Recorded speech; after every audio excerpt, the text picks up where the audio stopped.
కర్మయోగం. భగవానుడు అర్జునునితో ఇలా అంటున్నాడు, నహి కశ్చిత్ క్షణమపి జాతు తిష్టచ్చ కర్మకృత్ కార్యతే అవశః కర్మ సర్వ ప్రకృతి జైర్గుణే. మనుష్యుడు ఏ కాలమునందు క్షణము కూడా కర్మను ఆచరించకుండా ఉండలేడు. ఇందు సందేహమే లేదు. అందరూ ప్రకృతి జంతువులైన గుణములకు లోబడి కర్మను చేయడానికి బాధ్యులవుతారు. కర్మను ఆచరింపకుండా ఎవ్వరూ ఉండలేరు. పుట్టిన ప్రతి వారు శరీర నిర్వహణ కోసం కర్మలను చేయవలసిందే. కర్మ చేయకుండా జీవించుట సాధ్యం కాదు.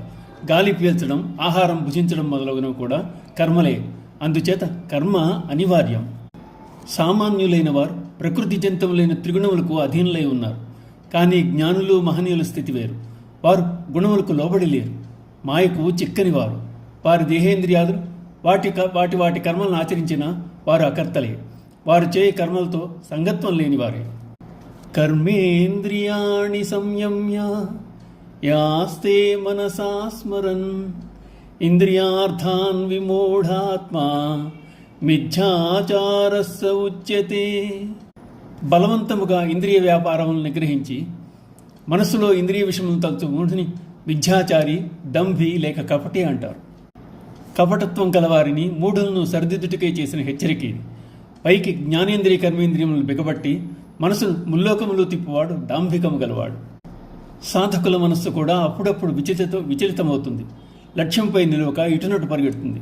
అయినా ముముక్షు దానిని తన మార్గం వైపు మరలించుకోగలడు. కానీ డంభి మనస్సును తిప్పుకొని ప్రయత్నం చేయడు. సాధకుంది క్రమమైన పద్ధతి కాగా కపటిది కృత్రిమం.